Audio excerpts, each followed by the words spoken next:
नमस्कार, मी हेमंत देसाई. मॅक्स महाराष्ट्रामध्ये आपलं मनापासून स्वागत. आज आपल्याला प्रवीण दरेकर यांच्याबद्दल बोलायचं आहे. महाराष्ट्राच्या विधान परिषदेमधील ते विरोधी पक्षनेते आहेत.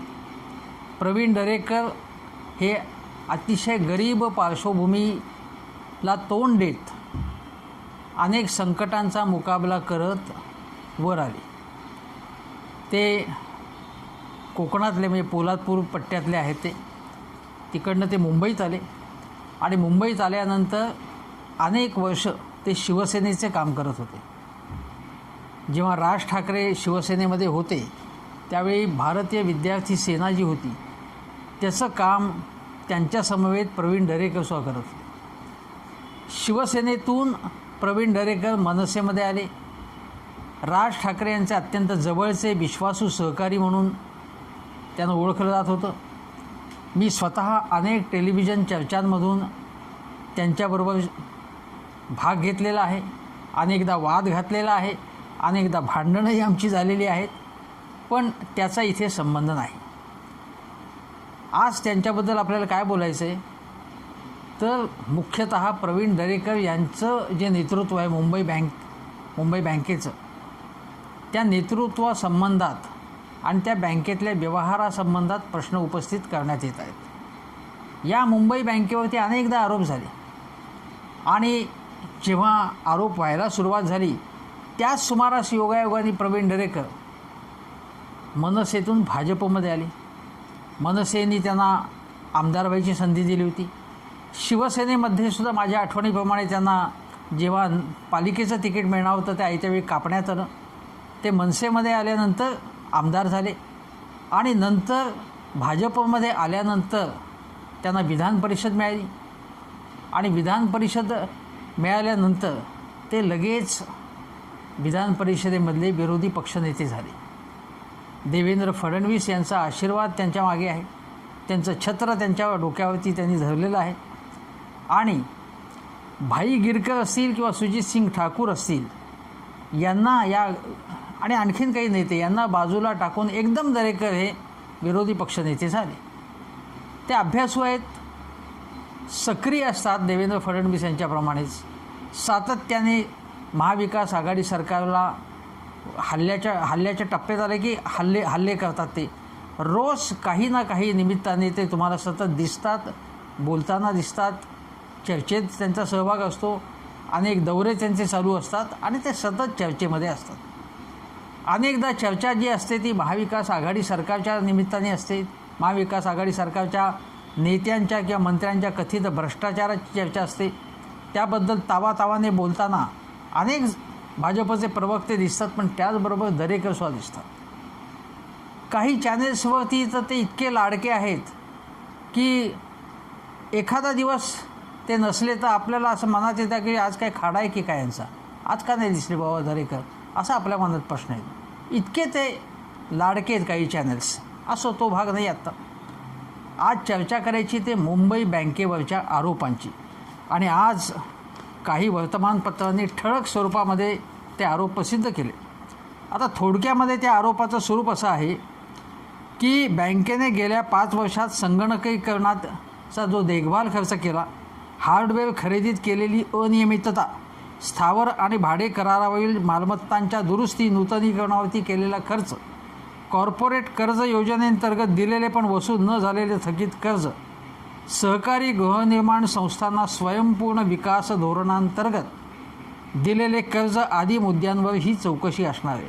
आणि शिवाय काय आहेत बघा की रिझर्व्ह बँकेने मान्य केलेल्या कार्यक्षेत्राचे उल्लंघन करून दिलेली कर्ज आणि मग ती थकीत झाली. 5 वर्षातील अनुत्पादित म्हणजे ज्याला नॉन परफॉर्मिंग आपण म्हणतो ॲसेट्स किंवा वसूल न झालेली कर्ज, थकीत कर्ज, अनुत्पादित वर्गवारीतील तसेच गैरव्यवहारातील सोने तारण कर्जे, मजूर सहकारी संस्थांना वाटप केलेल्या थकीत कर्जाबाबत बनावट कागदपत्रांच्या आधारे गृहनिर्माण संस्थांना दिलेले कर्ज आदी मुद्दे चौकशीच्या केंद्रस्थानी असतील. ही चौकशी करण्याचा आदेश कोणी दिला आहे तर सहकार विभागाने दिलेला आहे. सहकार कायद्याच्या कलम 83 नुसार 3 महिन्यात चौकशी अहवाल देण्याचे बंधन आहे. आता याच्यावरती दरेकर साहेबांचं म्हणणं काय की त्यांचं म्हणणं आहे की बँकेची निवडणूक आता आहे आणि त्यामुळे राजकीय हेतूने हे आरोप केलेले आहेत. आता हे ठीक आहे, मी तुम्हाला त्याच्यावरती त्याचं माझं भाष्यसुद्धा सांगणार आहे. आणि काही काळापूर्वी त्यांच्यावरती म्हणजे मुंबई बँकेवरती जे आरोप होते त्यापैकी एक महत्त्वाचा आरोप होता. मुंबई बँकेच्या मुंबईतील ठाकूर व्हिलेज, कांदिवली, दामूनगर आणि अंधेरी पूर्व येथील शाखांमध्ये बनावट कर्जे घेतल्याची माहिती उघड झाली. हे बातमीत म्हटलं हे कर्ज वाटप करताना कोट्यवधींचा घोटाळा झाला असा आरोप आहे. दरेकर हे त्यावेळी मुंबई बँकेचे अध्यक्ष होते, त्यामुळे त्यांचा या घोटाळ्याशी संबंध असल्याचा आरोप होत होता. बँकेच्या काही सदस्यांनी नाबार्डकडे त्याची तक्रार केली होती. 55 बोगस कर्ज प्रकरणं उघडकीस आली होती आणि 1998 पासूनचा 123 कोटी रुपयांचा हा कथित घोटाळा आहे. मी कथित हा शब्द वापरतो मुद्दामून, कारण कुठलाही आरोप सिद्ध झालेला नाही. आता काही प्रकरणात क्लीन चिट मिळाल्याचा दावा प्रवीण दरेकर यांनी केलेला आहे. आणि पण एक लक्षात गेल्यापैकी नाबार्डनी सुद्धा काही अहवालांमध्ये काही आक्षेप घेतले होते अशाही बातम्या आलेल्या आहेत. त्यामुळे दरेकर म्हणणारच की आमच्यावरती काही आरोप काही टिकणारे नाहीत हे आरोप, आणि शिवाय ते म्हणाले की हे राजकीय आरोप आहेत. आता काय आहे की एक गाणं आहे मला इथे आठवते, म्हणजे तुम्ही इतरांवरती कसेही आरोप करा हां, किंवा तुम्ही काही करा, म्हणजे तुम्ही दुसऱ्यांकडे बोट दाखवता पण तुम्ही काही करा. गाणं आहे की मैं करू तो साला कॅरेक्टर ढिला आहे. हां, अशा प्रकारचं ते गाणं आहे. मला इथे या संदर्भामध्ये वेगळ्या संदर्भामध्ये हे आठवतं गाणं की इतरांकडे बोट दाखवताना आपले व्यवहार काय आहेत हे सुद्धा प्रत्येकानेच बघितलं पाहिजे. आणि जेव्हा आपण म्हणतो आपण की राष्ट्रवादी काँग्रेसचे लोक भ्रष्ट आहेत, काँग्रेसचे लोक तर भ्रष्टाचारामध्ये लडबडलेलेच आहेत 70 वर्ष, हा तर भाजपचा आरोप असतो. शिवसेनेसुद्धा म्हणजे शिवसेना हे फक्त वसुली करतात, खंडणीखोरी करतात. जेव्हा भाजपबरोबर शिवसेनावाले होते तेव्हा रोज ते पूजा अर्चा करत होते असं यांचं म्हणणं होतं. रोज भजन म्हणत होते आणि अतिशय देवभोळे असल्यामुळे काही करत नव्हते, निर्मळ होते तोपर्यंत शिवसेनेवाले.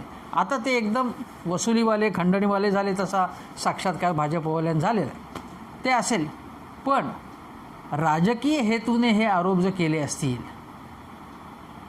तर प्रवीण दरेकर आणि त्यांचे सहकारी भाजपमधले सहकारी हे महाविकास आघाडी सरकारवर जे आरोप करतात ते आध्यात्मिक हेतूने हे केलेले असतात का? काय म्हणायचं आपण? आज मी सकाळी त्याला ही पोस्ट टाकली तेव्हा त्याला तुडुंब प्रतिसाद मिळाला. लोकांना पटलं हे की आम्ही काही आरोप करणार, पण आमच्यावरती आरोप केले तर ते राजकीय हेतूने आहेत. प्रवीण दरेकर यांना असंच म्हणायचं का? आम्ही असं म्हणत नाही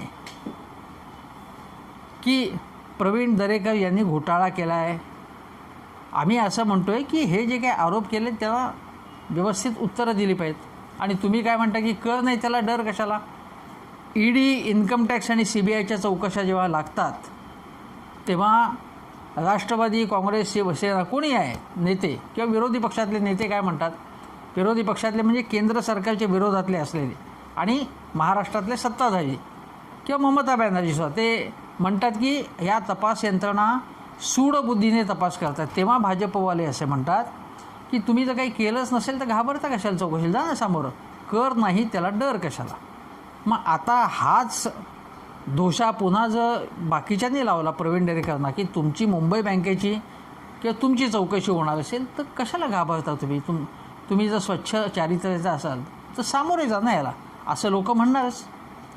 त्यामुळे मुंबई बँकेची जी काही चौकशी होणार असेल त्या चौकशीतून जे निष्पन्न होईल ते होईल, पण मुंबई बँकेवरती सातत्याने आरोप, मुंबई बँकेमधल्या काही व्यवहारांबद्दल गेले अनेक वर्ष आरोप होत आहेत, हे आपण लक्षात घेतलं पाहिजे. आता मध्यंतरी प्रवीण दरेकरांनी असं एक वक्तव्य केलं की राष्ट्रवादी काँग्रेस हा रंगलेल्या गालांचा मुका घेणाऱ्यांचा पक्ष आहे. आता त्याच सुमारास लावणी सम्राज्ञी सुरेखा पुणेकर या राष्ट्रवादी काँग्रेसमध्ये आल्या होत्या आणि या वक्तव्यानंतर प्रसिद्ध चित्रपट अभिनेत्री आणि ज्यांनी राजकारणात प्रवेश केला आहे त्या प्रिया बेर्डेंनी याचा खरपूस समाचार घेतला आणि हे कसं वक्तव्य चुकीचं आहे असं त्यांनी सांगितलं. सुरेखा पुणेकर यांनी सुद्धा टीका केली, त्याच्यावरती पण अनेकांनी टीका केली. आणि राष्ट्रवादी काँग्रेसच्या महिला आघाडीच्या त्या प्रदेशाध्यक्ष रुपाली चाकणकर तर म्हणाल्या की माफी मागा नाही तर तुमचं थोपाड रंगू म्हणून. मग प्रवीण दरेकर म्हणाले की थोपाड रंगवण्याचं काम कोणी अनेक जण करू शकतात असं ते म्हणाले आणि त्यांनी माफी मागितली नाही यावेळी. आता माफी मागितल्यानंतर रुपाली चाकणकर आणि त्यांच्या सहकाऱ्यांनी काय भूमिका घेतली आहे मला माहीत नाही याच्यानंतर, पण माफी मागितली नाही, उलट प्रवीण दरेकर यांनी समर्थन केलं त्या वक्तव्याचं. आणि ते समर्थन करताना ते असं म्हणाले की मी काय बोललो त्याचं ते लक्षात घेतलं नाही नीट. माझं असं म्हणणं आहे की त्यांना जे काही बोलायचं होतं ते वेगळ्या भाषेमध्ये बोलता आलं असतं आणि हे शब्द वापरण्याचं कारणच नव्हतं. साफ चूक झाली त्यांच्याकडून. याचा रंगलेल्या गालांचा मुका घेण्याची भाषा करण्याचं कारणच नव्हतं ना काही. त्यांना काय म्हणायचं होतं की हा राष्ट्रवादी काँग्रेस हा बागायतदारांचा, सरंजामदारांचा, श्रीमंतांचा, धनदांडग्यांचा पक्ष आहे असं म्हणायचं. आता जर असा जर पक्ष आहे असं म्हणायचं होतं तर तिथे गालांचा मुका हे शब्द येण्याचं कारण काय होतं? मग तुम्ही कुठल्या अर्थाने तो शब्दप्रयोग केला असा लोक प्रश्न विचारणार. आणि त्याच सुमारे जर सुरेखा पुणेकर जर राष्ट्रवादी काँग्रेसमध्ये आलेल्या होत्या तर लोक असा अर्थ लावणारच. आणि दुसरा मला प्रश्न असा विचारायचा आहे की राष्ट्रवादी काँग्रेस हा जर धनदांडग्यांचा पक्ष असेल तर भारतीय जनता पक्षावरती टीका काय होते? हम दो हमारे दो अशीच टीका होते ना. म्हणजे अदानी आणि अंबानी यांचा पक्ष हा त्यांच्या पक्षावरती टीका होते. राष्ट्रवादी काँग्रेसमध्ये प्रसाद लाड महाराष्ट्रामध्ये, मंगलप्रसाद लोढा, नारायण राणे हे दारिद्र्य रेषेखालील नेते आहेत का? गरीब नेते आहेत. खुद्द प्रवीण दरेकर हे अतिशय गरीब असे नेते आहेत, गरिबीतून वर आले कबूल, पण आता ते गरीब आहेत का? अन्य मंगलप्रसाद लोढा यांची संपत्ती तर किती असेल? अफाट संपत्ती असेल. मुंबईमध्ये त्यांनी असं काय काम केलेलं आहे की त्यांना मुंबई भाजपचं अध्यक्ष केलं? त्या मुंबई भाजपचं अध्यक्ष करण्यामागे ते उद्योगपती आहेत, मोठे बिल्डर आहेत, म्हणूनच त्यांना केले ना हे अध्यक्ष. त्यामुळे प्रवीण दरेकर यांनी इतरांवरती जेव्हा तुम्ही बोट दाखवता तेव्हा तुम्ही कसे आहात हेही बघितलं पाहिजे. आणि लोक प्रश्न विचारणार, मी स्वतः प्रश्न विचारणार त्यांना. दरेकर स्वतः अत्यंत अभ्यासू आहेत, चांगला युक्तिवाद करतात ते, पण अनेकदा जर भूमिका चुकल्या तर लोक प्रश्न विचारणार ना त्यांना. आता मध्यंतरी कोकणात ते गेले असताना नारायण राणे यांनी संतापानी त्या अधिकाऱ्यांची खरडपट्टी काढत असता मध्ये काही बोलायला गेले दरेकर. तू गप्रे असं एकेरी भाषेत त्यांनी सांगितलं. म्हणजे अपमानच केला. विरोधी पक्षनेते ना ते, या पदाचा अपमान झाला एक प्रकारे, पण काहीही बोलले नाहीत. ते आपले मागे मागे जात राहिले त्यांच्या. हा काय प्रकार आहे? आणि देवेंद्र फडणवीस यांचा विश्वास संपादन करण्यासाठी म्हणून अनेक नेते भाजपमधले त्यांची ज्या पद्धतीने चमचेगिरी करतात, मी आता नावं घेत नाही, काही प्रवक्ते आहेत, काही इतर नेते आहेत, ते बघितलं की हा पार्टी बीचं डिफरन्स कसं काय म्हणणार आपण म्हणू शकत नाही तसं. अजून एक तुम्हाला सांगतो मी काही गोष्टी ज्या त्यांची वक्तव्य मी दरेकरांची अशी काही काढली वक्तव्य. आता बघा, साकी नाक्याला जेव्हा अतिशय दुर्दैवी प्रकार झाला बलात्काराचा, त्यानंतर मुख्यमंत्री उद्धव ठाकरे यांनी ताबडतोब बैठक घेतली आणि ज्या काही गोष्टी आवश्यक होत्या करण्यासारख्या तसे आदेश दिले त्यांनी. पण हे म्हणाले की दरेकर काय म्हणाले, नराधमांना कठोर शिक्षा व्हावी. आता कठोर शिक्षा व्हावी सगळेच म्हणतात, काय त्याच्यात काही नवीन नाही. तुम्ही काय सांगताय नवीन? महिला सुरक्षा महिला महिला सुरक्षा कशी काय होणार? कारण पोलिसांचा धाक कमी झाला आहे आणि वाझे प्रवृत्ती थोडक्यामध्ये इथे वाढलेल्या आहेत. आता सचिन वाझे प्रकरण, परमबीर सिंग प्रकरण याचा इथे काही संबंध आहे का? हे पॉलिटिकल स्टेटमेंट झाले. तुम्ही ओढून ताणून टीका करायची काहीतरी. तुम्ही सूचना करा नेमक्या की मुळात बलात्काराचे प्रकार कमी होण्यासाठी काय करायचं. तर जिथे अनेक अंधार वाटा असतात, अंधारे रस्ते आहेत, त्या ठिकाणी स्ट्रीट लाईटिंग वाढवलं पाहिजे. पोलिसांची गस्त कशी वाढली पाहिजे. शाळांमध्ये लैंगिक शिक्षण, स्त्रियांकडे बघण्याचा दृष्टिकोन, याच्याबद्दल काय गोष्टी करण्याची आवश्यकता आहे, या सूचना तुम्ही पॉइंटेड सूचना करायच्या. हे पॉलिटिकल स्टेटमेंट झालं. असं विरोधी पक्षनेते आहात तुम्ही, काहीतरी नीट विचारपूर्वक होऊन बोललं पाहिजे. काहीतरी असं राजकीय बोलायचं आणि नुसते बाण शरसंधान करायचं, त्याला काही अर्थ नाही आहे आणि दरेकरांकडून ते अपेक्षा नाही. आता हे भाषण त्यांनी कुठे केलं की भाजप महिला आघाडीचा पवईला मोर्चा निघाला होता आणि तिथे त्यांनी मोर्चा केला, म्हणजे ज्या पोलीस ठाण्याच्या हद्दीत येत असेल तिथे मोर्चा काढला होता. आता सुशांत सिंग राजपूत असेल, रिया चक्रवर्ती असेल, कंगना राणावत असेल, या प्रत्येक वेळी प्रवीण दरेकर यांनी अशा प्रकारची वक्तव्य केलेली आहेत आणि ती भाजपचे सगळे नेते करतात तशा प्रकारची वक्तव्य केलेली आहेत की CBIची चौकशी लावा, CBI चौकशीला तुम्ही आधी महाराष्ट्र सरकार टाळाटाळ काय का करते, पोलीस चौकशी करा. पोलीस चौकशीचं काय झालं? इतके दिवस उलटून घेतल्यानंतर त्या CBI चौकशीचं काय झालं? सुशांत सिंग राजपूतचं काय झालं? ज्या नावाचा तुम्ही भाजपने बिहारच्या निवडणुकीमध्ये, विधानसभा निवडणुकीमध्ये उपयोग केला सुशांत सिंग राजपूत प्रकरणात, आणि आता ती चर्चाच करत नाही. त्यांना काय करायचं? सुशांत सिंग राजपूत गेला आणि राजकीय उद्देश साध्य झाल्यानंतर भाजपने तो विषय सोडून दिलेला. आता नंतर आता ते काय म्हणत आहेत, तुम्ही मुंबई बँकेची जर चौकशी करताय, प्रवीण दरेकर काय म्हणताय बघा. तर आता मी तुम्हाला सांगतो, म्हणजे दरेकर म्हणत आहेत की राष्ट्रवादीच्या ज्या ज्या सहकारी संस्था आहेत त्याच्यामागे सुद्धा EDची चौकशी लागली पाहिजे, यासाठी मी पाठपुरावा करणार आहे. म्हणजे तुम्ही गाय मारली तर मी वासरू मारणार, अशा प्रकारचं हे. मग हे जर तुम्हाला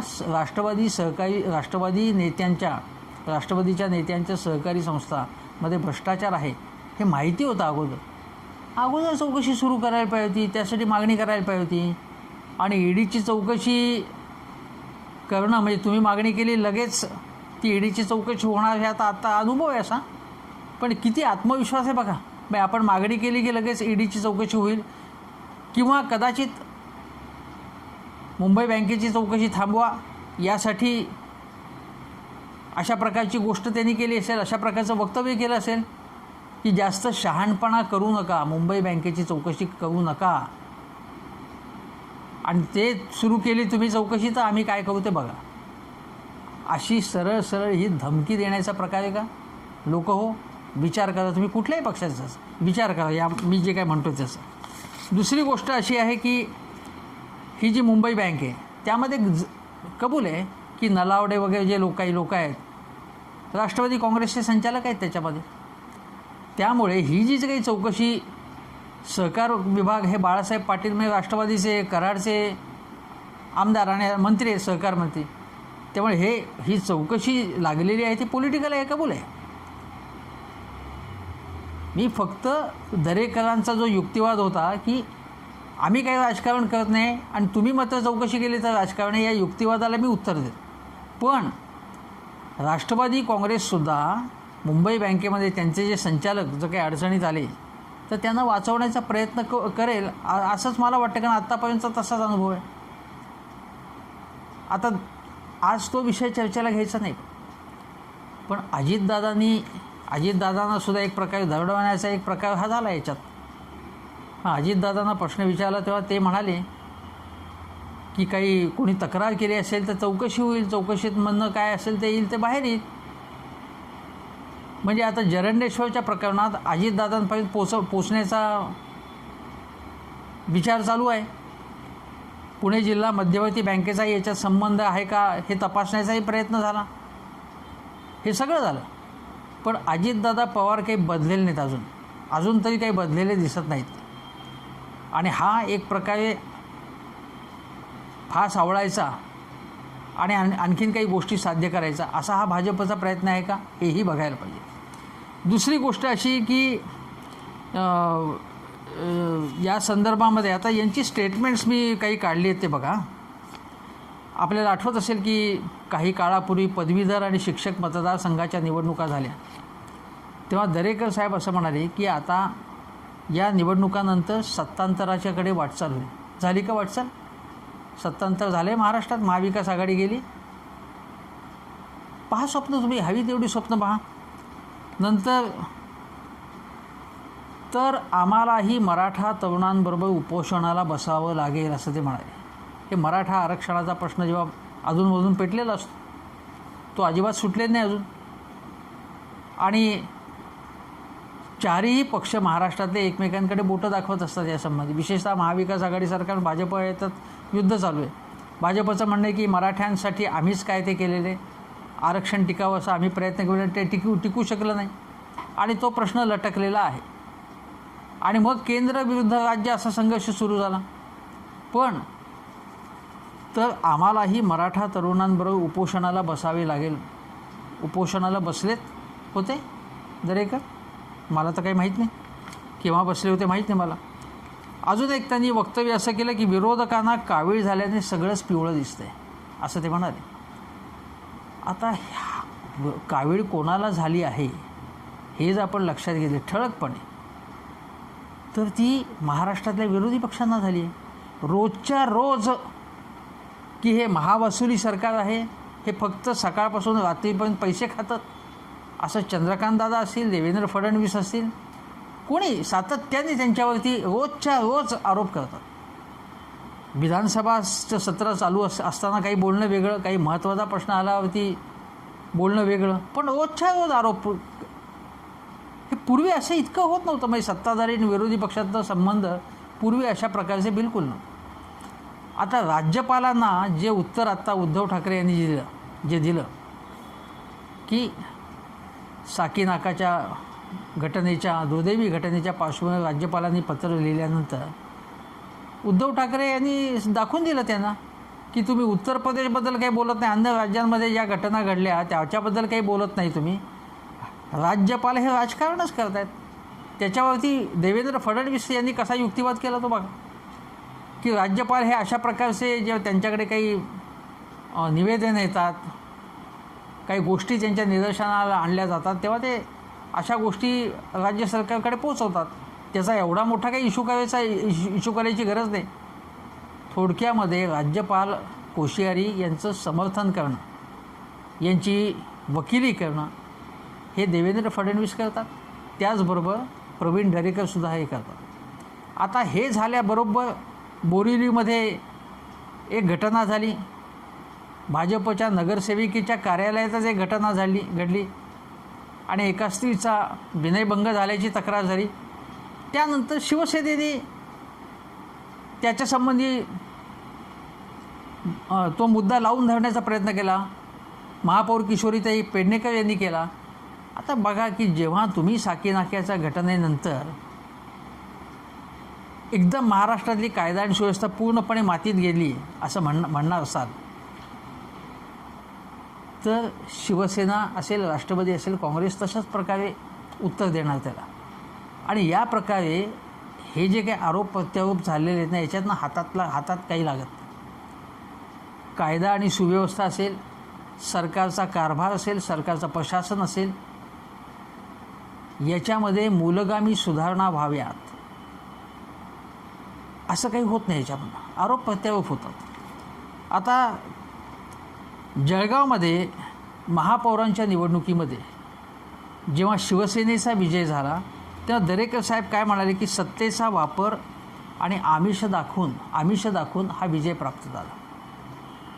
आता तुम्ही जेव्हा भाजपला विजय मिळतो तेव्हा तुम्ही पैसे चालता असं लोकांनी म्हणायचं का? विचारात घ्या लोक, तुम्ही कुठल्याही पक्षाचे असाल, हे आर्ग्युमेंट लक्षात घ्या तुम्ही. दरेकर साहेब हे कशा प्रकारे बोलत असतात हे लक्षात घ्या तुम्ही. आता ते असं म्हणाले की माजी केंद्रीय गृहमंत्री अनिल देशमुखांकडून 1000 कोटींचा गैरव्यवहार समोर यायचा आहे.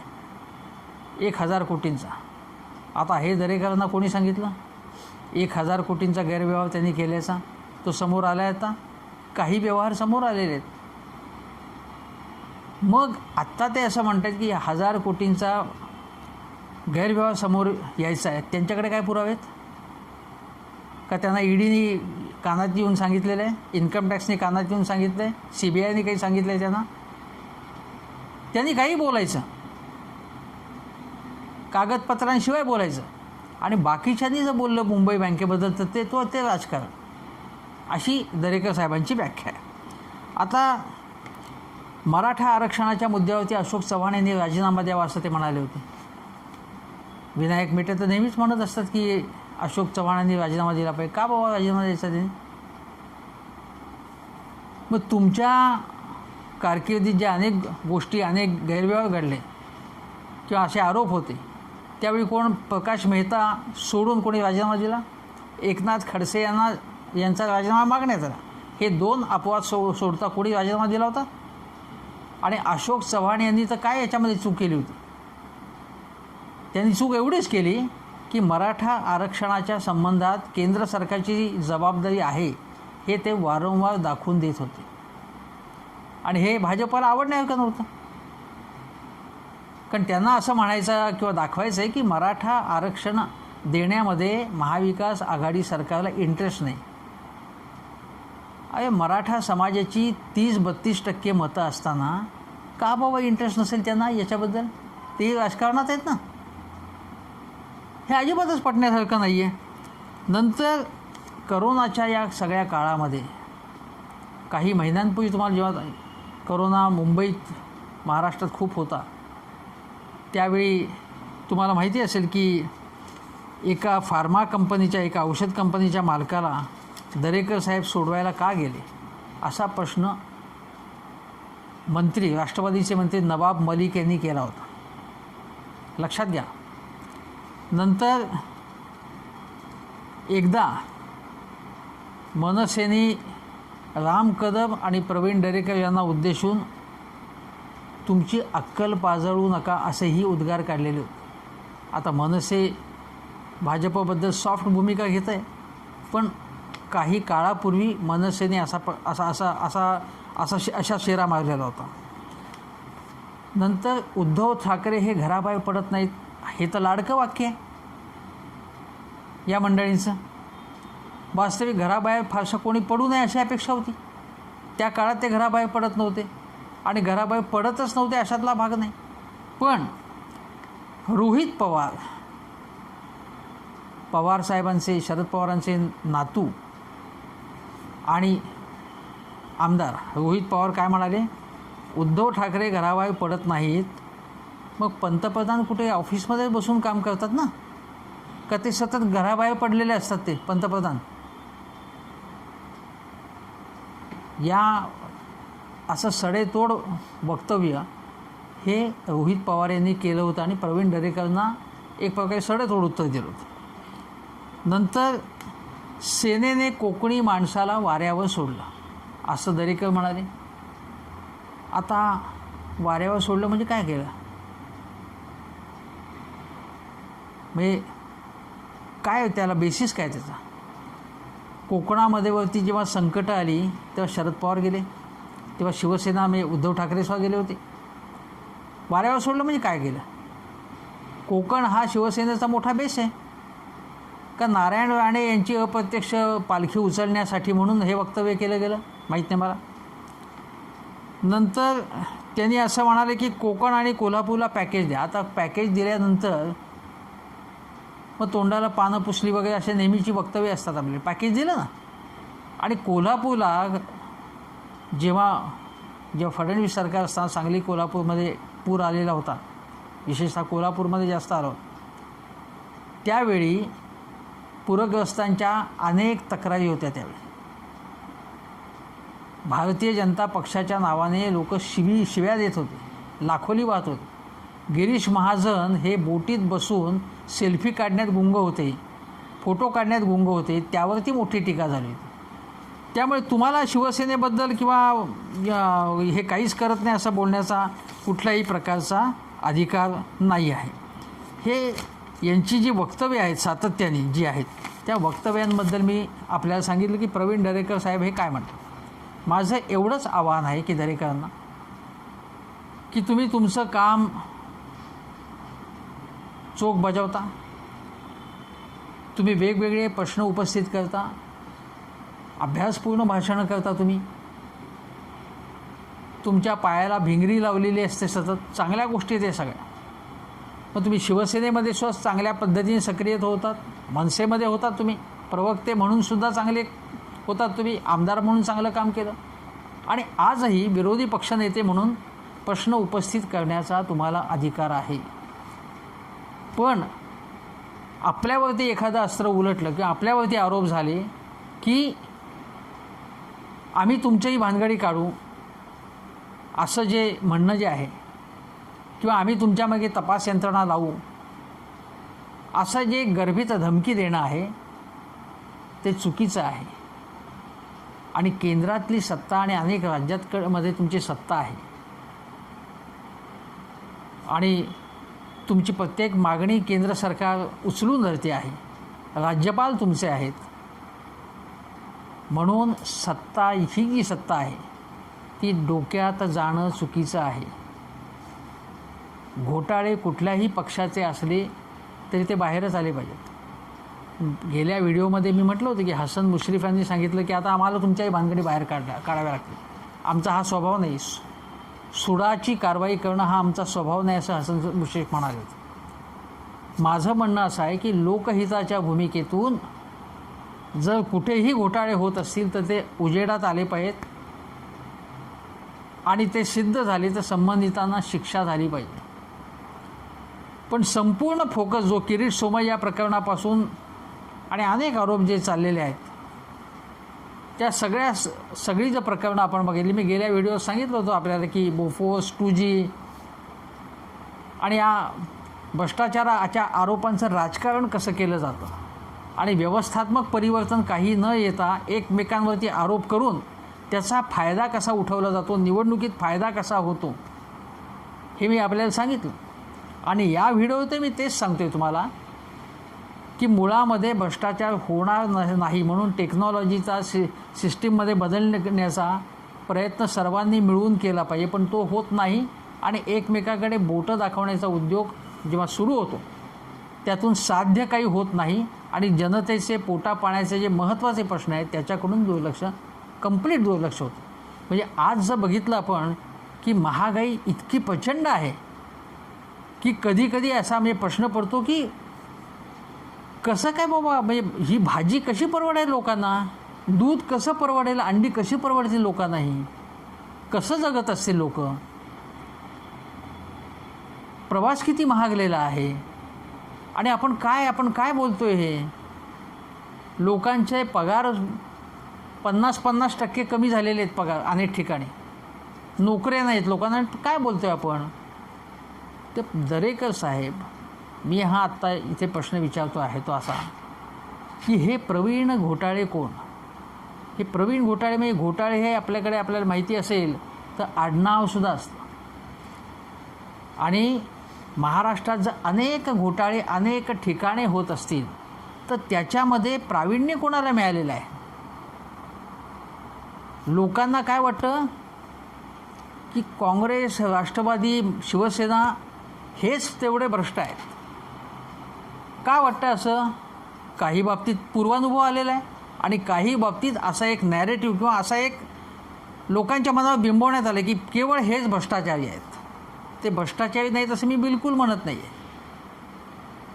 पण ते नॅरेटिव्ह असं सेट केलं आहे असं की फिट्ट बसवले लोकांच्या डोक्यामध्ये की भ्रष्टाचारी केवळ हेच. आणि भारतीय जनता पक्ष हा पूर्णपणे कमलदलाप्रमाणे पवित्र पक्ष आहे असं लोकांच्या डोक्यामध्ये एक फिट्ट बसवलं आहे, विशेषतः मध्यम वर्गाच्या डोक्यामध्ये. मग हा जर कमलदलाप्रमाणे पवित्र अतिशय नीतिमान पक्ष असेल तर त्याच्यावरती सुद्धा जर आरोप झाले तर त्या आरोपांना उत्तरं दिली पाहिजेत. आरोपांना उत्तरं न देता केवळ आम्ही तुमच्या चौकशा लावू, तुमच्या मागे ईडी लावू, आम्ही तिकडे तक्रारी करू, सगळ्या संस्थांच्या मागे हात धुवून लावू, ही भाषा करणं योग्य नाही. धमकीची, दटावणीची भाषा करणं योग्य नाही. चौकशींना सामोरं जा तुम्ही.